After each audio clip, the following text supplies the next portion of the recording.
नमस्कार दोस्तों, आप देख रहे हैं विद्या गुरु और इस वीडियो में आपके लिए जुलाई के फर्स्ट वीक में जो करंट अफेयर्स बने हैं उनको यहाँ पर हम कवर करेंगे।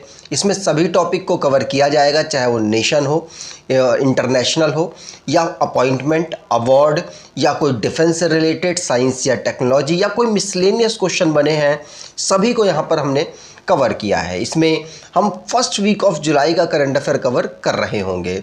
आपको वीडियो में किस तरीके के क्वेश्चंस डिस्कस किए जाएंगे, तो यहाँ पर कुछ उनके हेडलाइंस मैं आपको दिखा देता हूँ। जैसे कि अभी रिसेंटली में president professional golf tour of India के अपॉइंट हुए हैं। कौन अपॉइंट हुए हैं, क्यों इम्पॉर्टेंट पर्सन है और ये ऑर्गेनाइजेशन करती क्या है, इसका काम क्या है, सभी की बात होगी। और अभी बॉलीवुड स्टार है जिनको करियर अचीवमेंट अवार्ड अभी प्राप्त होगा, अनाउंसमेंट हो चुका है, किसको मिलेगा इसकी बात होगी। और अभी रिसेंटली में पेपर लीक का मामला बहुत ज़्यादा चर्चाओं में रहा है, जिसकी वजह से एक केंद्र सरकार ने अभी रिसेंटली में उसके लिए एक कानून पारित कर दिया है। और उसी को देखते हुए अब एक राज्य सरकार भी ऑर्डिनेंस लाने वाली है। कौन सी राज्य सरकार होगी जिसमें 1 करोड़ तक का जो पनिश करने वाले अमाउंट है वो रखी गई है। और इसी प्रकार अगला क्वेश्चन है कि राज्यसभा में अभी रिसेंटली में लीडर ऑफ हाउस किसको नियुक्त किया गया, क्योंकि पीयूष गोयल पहले लीडर ऑफ हाउस राज्यसभा के थे, अब वो लोकसभा में चुनकर चले गए हैं, महाराष्ट्र में एक सीट से वो जीते हैं। और अब लीडर ऑफ हाउस राज्यसभा के कौन बन गए हैं उनकी बात होगी। यूनेस्को ने सिटी ऑफ लिटरेचर भारत की एक सिटी को दिया है और ऐसा प्राप्त करने वाली पहली वो सिटी भारत की हो गई है। तो कौन सी है इसकी बात होगी। International dairy federation Asia Pacific summit पहली बार ऑर्गेनाइज हुआ, कहाँ ऑर्गेनाइज हुआ, किन पॉइंट्स पर चर्चाएं हुई उनकी बात होगी। इंडिया का एक ओलंपिक रिसर्च एजुकेशन सेंटर है, इसको कहाँ लॉन्च किया गया। और इंडियन ओलंपिक एसोसिएशन ने अभी किसके साथ पार्टनरशिप की है, जो आने वाला पेरिस ओलंपिक है और लॉस एंजलिस में होने वाला ओलंपिक है उसके लिए। और बाद में हम इम्पॉर्टेंट डेज की चर्चा तो करेंगे ही। चलिए स्टार्ट करते हैं ये वीडियो को। अगर आपको वीडियो इन्फॉर्मेटिव लगे और कंटेंट इंपॉर्टेंट लगे तो आपसे अनुरोध करूंगा वीडियो को लाइक कर दीजिएगा, चैनल को सब्सक्राइब कर लीजिएगा और एटलीस्ट अपने कुछ दोस्तों तक वीडियो को शेयर ज़रूर कीजिएगा। चलिए स्टार्ट करें पहले क्वेश्चन से। तो पहला क्वेश्चन है, उत्तर प्रदेश का एक डिस्ट्रिक्ट है हाथरस, बहुत ज़्यादा चर्चाओं में रहा, एग्ज़ाम के लिए काफ़ी इंपॉर्टेंट, मतलब इतना ज़्यादा इंपॉर्टेंट नहीं होगा लेकिन वहाँ पर डेथ हुई है और बहुत ज़्यादा चर्चाओं में हो गया, न्यूज़ में आ गया, इसलिए आपको जानना ज़रूरी है। उत्तर प्रदेश में एक डिस्ट्रिक्ट है हाथरस, जहाँ पर 100 से ज़्यादा लोगों की एक ही दिन में मृत्यु हुई। क्यों हुई? क्योंकि वहाँ पर एक सत्संग चल रहा था, एक बाबा का सत्संग चल रहा था, वहाँ पर भगदड़ मच गई जिसकी वजह से 100 से ज़्यादा लोगों की मृत्यु हो गई। और ये बाबा का नाम है भोला बाबा, इनका सत्संग यहाँ पर चल रहा था और इसकी वजह से वहाँ पर बहुत ज़्यादा हॉस्पिटल में रश हो गया, क्योंकि बहुत सारे घायल भी हुए।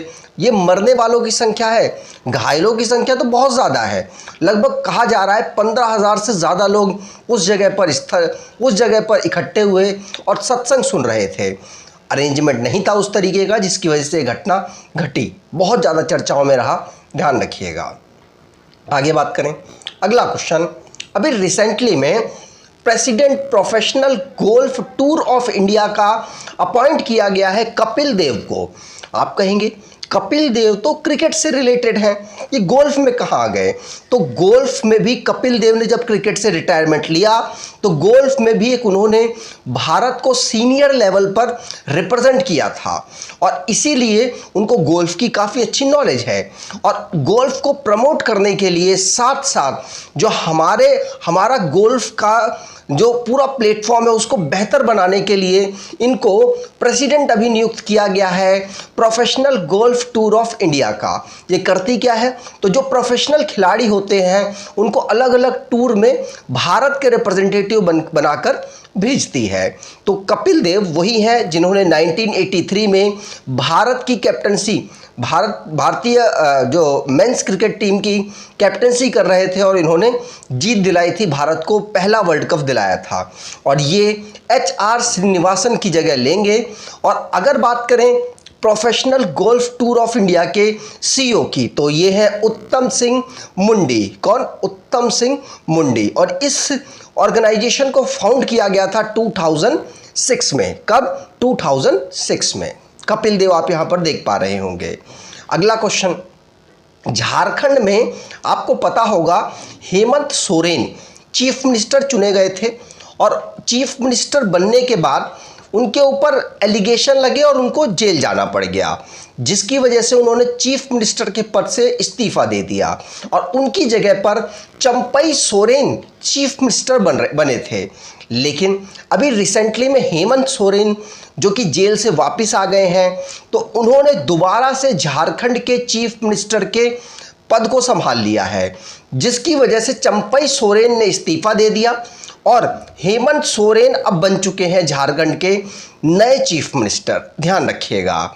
ठीक, चलिए आगे बात करें। अगला क्वेश्चन है नेशनल मेडिकल कमीशन, जिसके नए चेयरमैन कौन बने हैं? आंसर होगा डॉक्टर BN गंगाधर। कौन? Doctor BN Gangadhar national medical commission के चेयरमैन बने हैं। इसकी बात करें तो NIMHANS national institute of mental health and neuroscience, जिसको अभी रिसेंटली में आपने सुना होगा कि अभी रिसेंटली में इनको नेल्सन मंडेला अवार्ड भी मिला है इनके कार्यों के लिए, और इसके ही ये फॉर्मर डायरेक्टर भी रहे हैं BN गंगाधर, और अब बन चुके हैं नेशनल मेडिकल कमीशन के चेयरमैन। नेशनल मेडिकल कमीशन की बात करें तो 2020 में इसे फाउंड किया गया था। Ministry of health and family welfare के अंतर्गत ये आता है, जिसके इस समय पर इस बार मिनिस्टर हैं JP नड्डा। ध्यान रखिएगा। आगे बात करें। अगला क्वेश्चन, शाहरुख खान बॉलीवुड स्टार हैं शाहरुख खान, जिनको करियर अचीवमेंट अवार्ड से लोकार्नो फिल्म फेस्टिवल जो कि स्विट्जरलैंड में ऑर्गेनाइज कराया जाएगा, वहां पर इनको दिया जाएगा। नाम अनाउंसमेंट कर दिया गया है। तो शाहरुख खान भारत के जो बॉलीवुड है उसके एक एक्टर हैं, इनको करियर अचीवमेंट अवार्ड से सम्मानित किया जाएगा लोकार्नो फिल्म फेस्टिवल में। और साथ साथ इनकी जो फिल्म है देवदास, इसको भी इस फेस्टिवल में दिखाया जाएगा। आगे बात करें। अगला क्वेश्चन है, अभी किस कंट्री ने एक मून मिशन भेजा था? और मून मिशन जो मून का डार्केस्ट पार्ट होता है उसके वहां से मिट्टी को भी लेकर आया है वो मिशन, और ऐसा करने वाला चाइना का मून मिशन पहला मिशन बन चुका है जो कि मून से डार्केस्ट प्लेस से मिट्टी को लेकर आया है। अब उस पर रिसर्च वगैरह की जाएगी। तो रिसेंटली में भारत ने भी चंद्रयान 3 के माध्यम से साउथर्न पार्ट में, मतलब जो मून का पार्ट नहीं दिखाई देता है, वहां पर लैंडिंग कराई थी, और ऐसा करने वाला भारत पहला देश बना था। लेकिन अब चाइना ने भी ऐसा कर दिया है, लेकिन चाइना साथ साथ मिट्टी भी वहां से लेकर आया है, और मिट्टी लाने वाला ये ऐसा पहला कंट्री बन चुका है। तो चाइना जिसने चांगई 6 मिशन के माध्यम से मून के डार्केस्ट प्लेस से सॉइल को लेकर आ गया, वहां पर लैंडिंग भी कराई और सॉइल को लेकर भी आया। ध्यान रखिएगा। आगे बात करें। अगला क्वेश्चन, वर्ल्ड का पहला कंजर्वेशन सेंटर जो कि रेड हेडेड वल्चर के लिए इस्टेब्लिश किया जा रहा है, और ये कहां पर इस्टेब्लिश किया गया है? तो ये महाराजगंज उत्तर प्रदेश में इस्टेब्लिश किया जा रहा है। ध्यान रखिएगा, महाराजगंज उत्तर प्रदेश में रेड हेडेड वल्चर जो कि भारत का पहला और दुनिया का पहला है ये conservation centre red headed vulture के लिए। ठीक, आगे बात करें।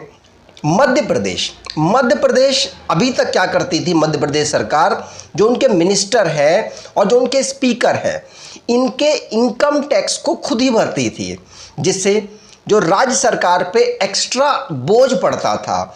लेकिन अब 2024 जून 2024 में जो डॉक्टर मोहन यादव हैं, ये मध्य प्रदेश के चीफ मिनिस्टर हैं, इन्होंने यहाँ पर रूल बनाया है कि अब से जो मिनिस्टर होंगे या कोई स्पीकर होंगे, इनका इनका जो इनकम होगा, इनकम की जो इनकम टैक्स लगेगा, इनको खुद से भरना होगा। अब सरकार नहीं भरने वाली है, तो मध्य प्रदेश सरकार ने अभी रूल में चेंज कर दिया है।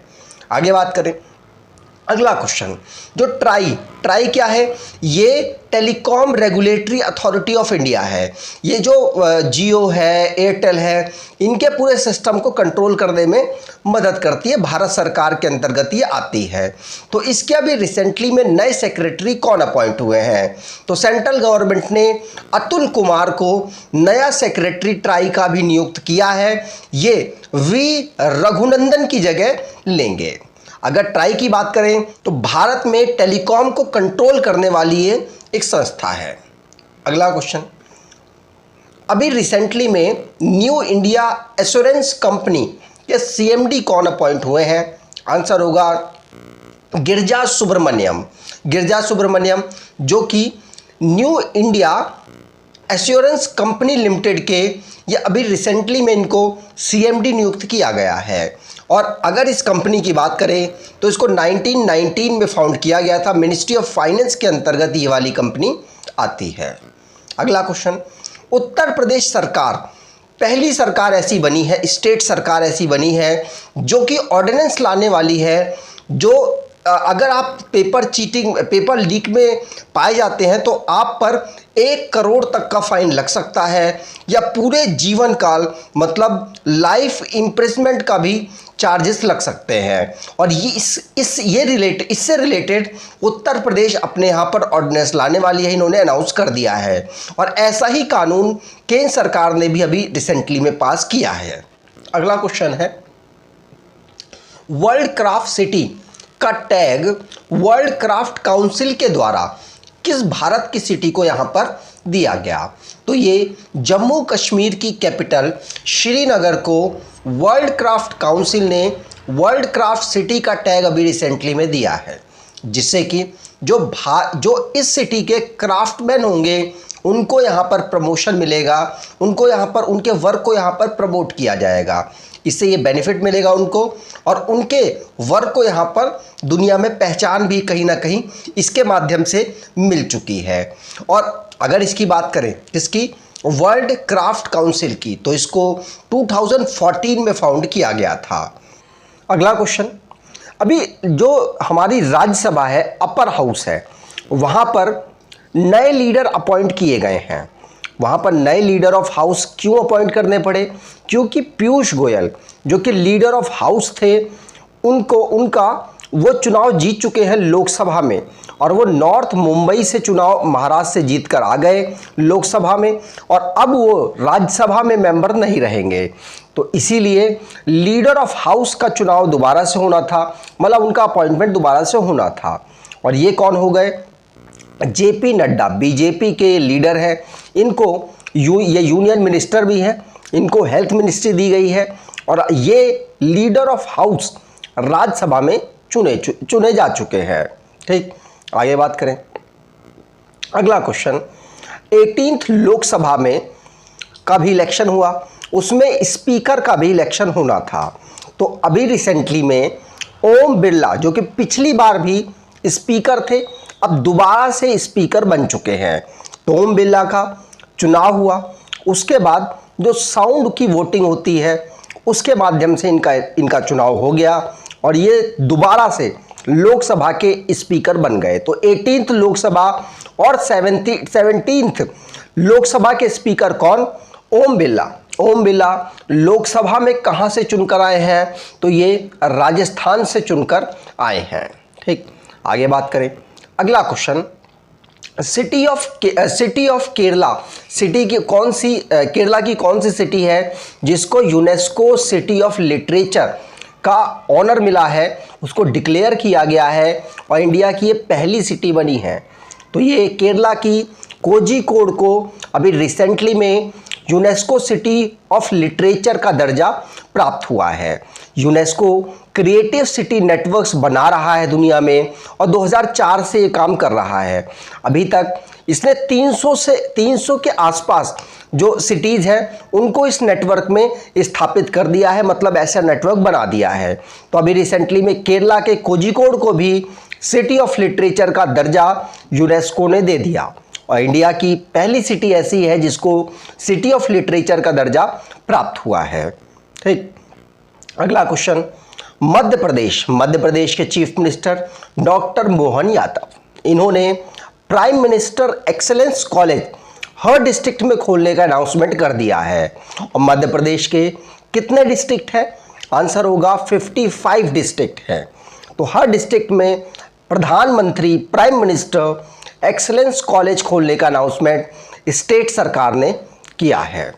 अगला question, Indian Olympic research and education centre अभी रिसेंटली में कहां पर इसका इनॉग्रेशन हुआ है? तो इसका इनॉग्रेशन गुजरात में हुआ है।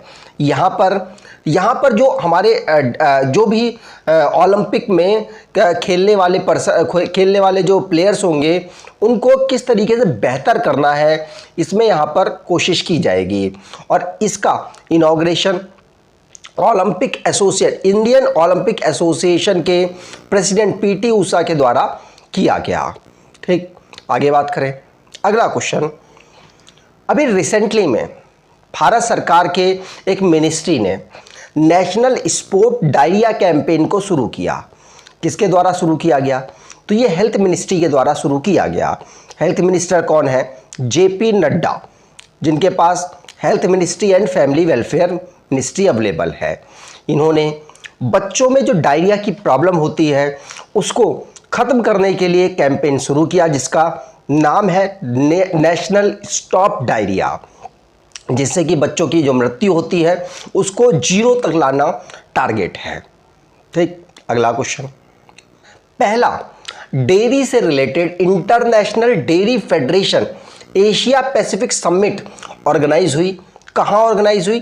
केरला की एक सिटी है कोच्चि, वहाँ पर इसको ऑर्गेनाइज कराया गया, जिसमें फार्मर सेंट्रिक इनोवेशन और जो डेयरी से रिलेटेड हो वो करने पर टारगेट रखा गया। और इसकी थीम भी कुछ इसी प्रकार से रखी गई है। इसमें अलग अलग टेक्नोलॉजी और अलग अलग जो स्टार्टअप्स हैं उनको यहाँ पर डेयरी फार्म से रिलेटेड उनको यहाँ पर प्रमोट करने की बात की गई, उनको इनोवेटिव इक्विपमेंट प्रोवाइड कराने की बात की गई, जिससे कि वो टेक्नोलॉजी फ्रेंडली हो पाए और कम समय पर ज़्यादा उत्पादन कर पाए और अपनी जो आय है उसको भी बेहतर कर पाए। इसीलिए इस एग्जीबिशन को ऑर्गेनाइज कराया गया। भारत में केरला की एक सिटी है कोच्चि में ऑर्गेनाइज हुआ है। ये पहला है, ध्यान रखिएगा। ठीक, अगला question, housing and urban ministry के द्वारा अभी रिसेंटली में सफाई अपनाओ बीमारी भगाओ इनिशिएटिव को शुरू किया गया। ये स्वच्छ भारत मिशन अर्बन 2.0 के कैंपेन के अंतर्गत ही इसको शुरू किया गया है।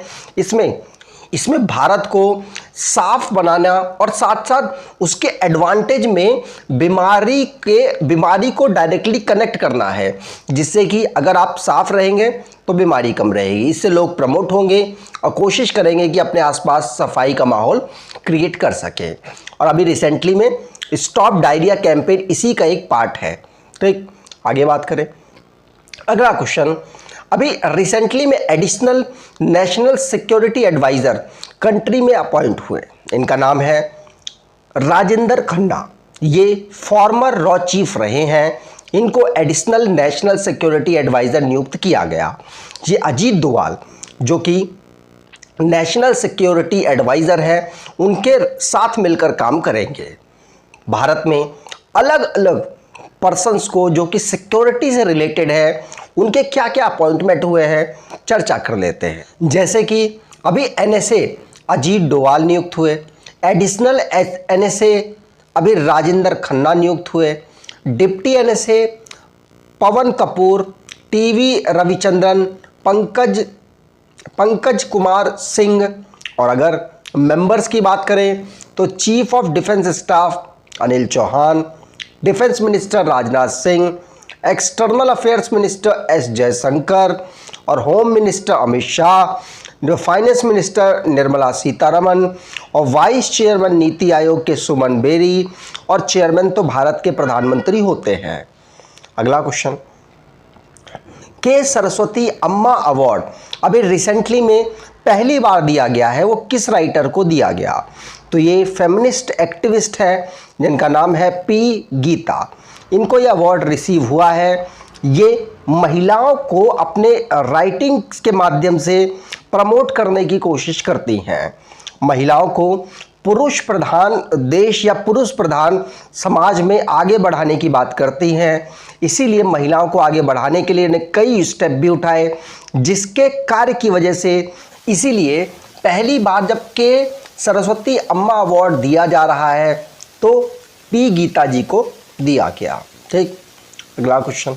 अभी लोकसभा में जो ओथ चल रही थी, शपथ चल रहा था, उसमें जो एमपीज थे वो शपथ के साथ साथ दूसरी स्लोगन्स और कमेंट भी कर दे रहे थे।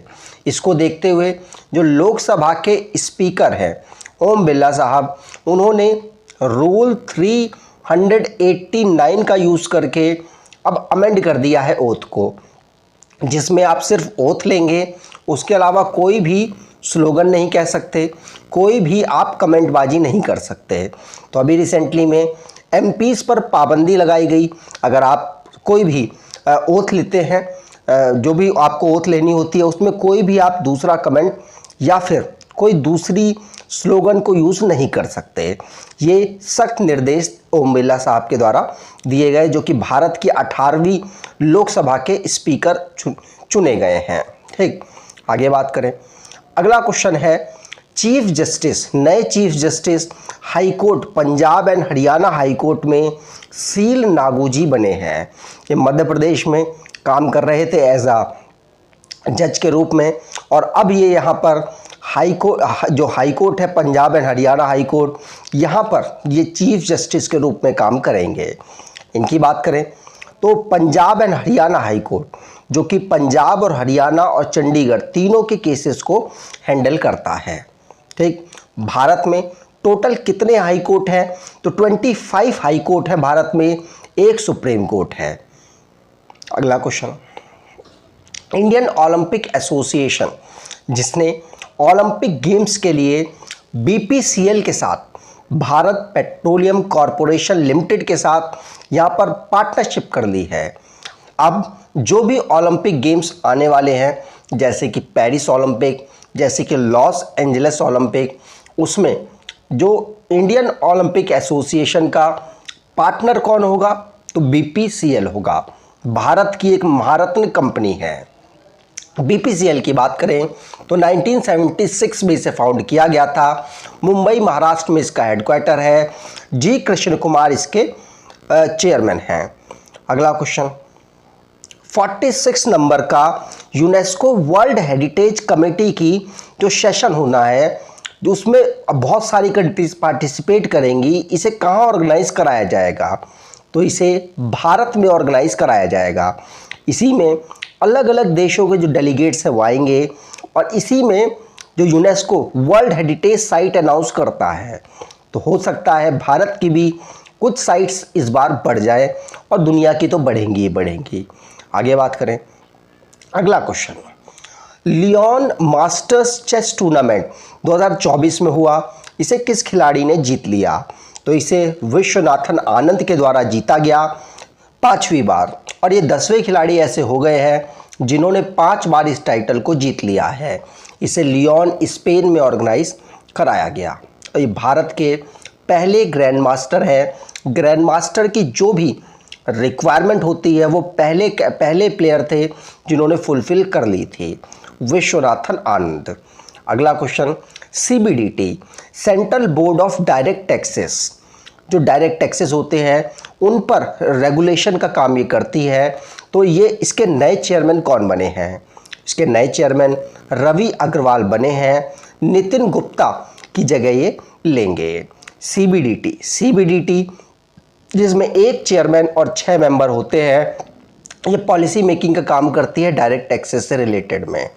अगला क्वेश्चन, एसबीआई भारत सरकार का सबसे बड़ा बैंक है ये, और इसमें नए चेयरमैन कौन रिकमेंड किए गए? तो नए चेयरमैन बने हैं चल श्रीनिवासुलु शेट्टी।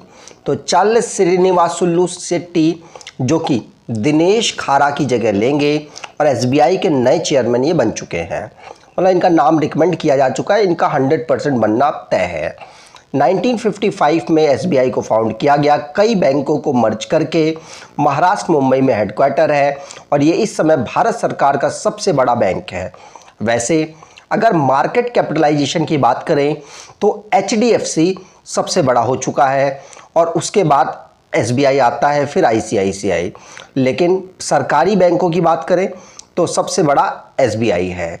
अगला क्वेश्चन, नोमैडिक एलिफेंट नामक एक्सरसाइज भारत और मंगोलिया एक दूसरे के साथ करते हैं।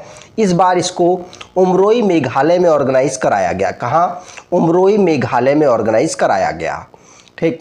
अगला क्वेश्चन, डिक स्कूफ ये नए प्राइम मिनिस्टर बने हैं नीदरलैंड के। ध्यान रखिएगा, ये फॉर्मर नीदरलैंड के इंटेलिजेंस चीफ रहे हैं डिक स्कूफ, अब ये नए प्राइम मिनिस्टर नीदरलैंड के बन चुके हैं। याद रखिएगा, पूछा जा सकता है, भारत के प्रधानमंत्री ने भी इनको कॉन्ग्रेचुलेट किया है। अगला क्वेश्चन, 12th विश्व हिंदी सम्मान अभी रिसेंटली में किसको दिया गया? तो ये उषा ठाकुर को दिया गया।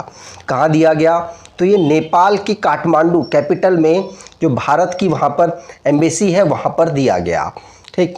और भारत सरकार मिनिस्ट्री ऑफ एक्सटर्नल अफेयर्स इसको प्रेजेंट करती है। अगला क्वेश्चन, नेशनल डॉक्टर्स डे कब मनाया जाता है? तो नेशनल डॉक्टर्स डे 1 जुलाई को ऑब्जर्व होता है, क्योंकि इसी दिन डॉक्टर बिधान रॉय, जो कि डॉक्टर के क्षेत्र में उन्होंने अभूतपूर्व कार्य किया था और साथ साथ उन्होंने इस प्रोफेशन को काफ़ी ज़्यादा आगे बढ़ाने में मदद की। और ये डॉक्टर बिधान रॉय ये डॉक्टर के साथ साथ second chief minister West Bengal के रहे। और 1 जुलाई को क्यों ऑब्जर्व होता है? क्योंकि 1 जुलाई को इनका जन्म हुआ था और 1 जुलाई को ही इनकी मृत्यु हुई थी। इसीलिए 1 जुलाई को इनको रेस्पेक्ट देने के लिए नेशनल डॉक्टर्स डे 1991 में अनाउंस किया गया। इनको भारत रत्न भी 1961 में प्राप्त हुआ था और 1962 में इनका निधन हो गया। अगला question, international plastic bag free day कब ऑब्जर्व किया जाता है? तो international plastic bag free day हम 3 जुलाई को ऑब्जर्व करते हैं, जिससे कि लोगों को एजुकेट किया जा सके कि हमारे जीवन में प्लास्टिक कितना ख़राब इफ़ेक्ट डालता है हमारे एनवायरनमेंट को, और साथ साथ हमें उसको हटाकर हमें किस प्रकार से इको फ्रेंडली उनके बैग्स को यूज़ करना चाहिए। इसीलिए international plastic bag free day हम ऑब्जर्व करते हैं 3 जुलाई को। ठीक। अगर आपको ये वीडियो अच्छी लगी है, इन्फॉर्मेटिव लगी है, तो आपसे अनुरोध करूँगा वीडियो को लाइक कर दीजिएगा, चैनल को सब्सक्राइब कर लीजिएगा। धन्यवाद।